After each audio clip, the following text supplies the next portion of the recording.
How's it going, guys? My name is Jimmy Champane, and today I'm super excited to talk about the first movie to kick off the Halloween season, the latest entry in the Conjuring Universe, The Nun.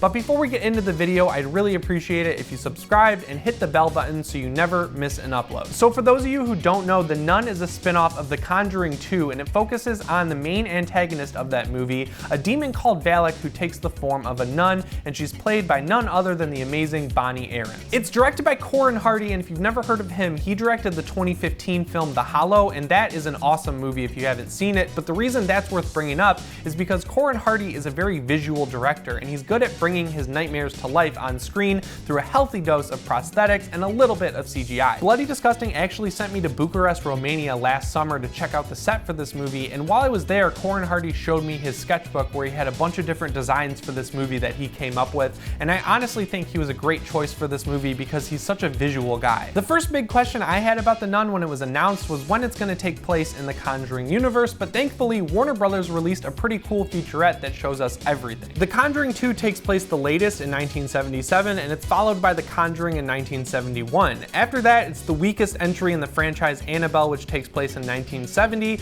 and that's followed by Annabelle Creation in 1955, and all the way back at the beginning of the timeline, we have The Nun, which takes place in 1952. The story centers on a Catholic priest named Father Burke, played by Damien Bashir, and his assigned apprentice sister Irene, who's played by Taissa Farmiga. And no, as weird as it may seem, there is no relation between Elaine Warren and Sister Irene, despite the fact that they're played by real-life sisters. The plot kicks off when the two of them are sent by the Vatican to an abbey in Romania where a nun commits suicide under mysterious circumstances, and I think we get to see that play out in the timeline featurette. Forgive me, Father, for the sin I'm about to commit.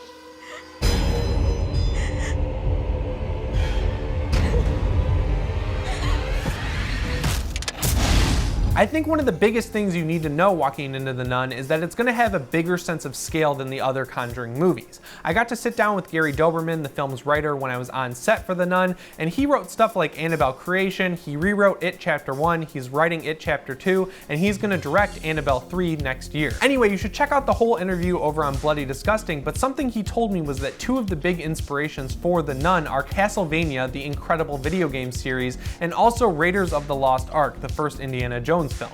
So when I'm thinking about a big gothic horror adventure, that's exactly what I want to hear as inspirations. And I'm really excited to see that play out on screen because a lot of the other Conjuring Universe movies take place in a house or an apartment, so it's nice to see the scale expanding a little bit for The Nun. Another big question I had going into The Nun is whether or not we're going to see how it connects to The Conjuring 2, because obviously Valak has to get from Romania all the way over to Liverpool somehow, but from what James Wan told The Hollywood Reporter, it looks like we're going to see that in whatever sequel happens after this movie's out. He said, "I do know where potentially, if The Nun works out, where The Nun 2 could lead to and how that ties back to Lorraine's story that we've set up with the first two Conjurings and make it all come full circle." So whereas Annabelle Creation sort of felt like a cleanup job after the first movie didn't perform too well, this movie seems like it's expanding the fingers of the universe outward in a really cool way, and honestly, if Valak is half as scary as she was in The Conjuring 2 in The Nun, I am more than happy to see her come back in a sequel. And that's everything I think you need to know when you walk in to see The Nun next weekend. I am so stoked for this movie, you guys. I love The Conjuring 1 and 2, and I also really liked Annabelle Creation, and I'm excited to see this movie expand the universe even more. I'd love to hear your thoughts on it down in the comments below, and remember to subscribe and hit the bell button so you never miss an upload. Anyways, guys, my name is Jimmy Champane, and I'll see you in the next one. Thanks for watching.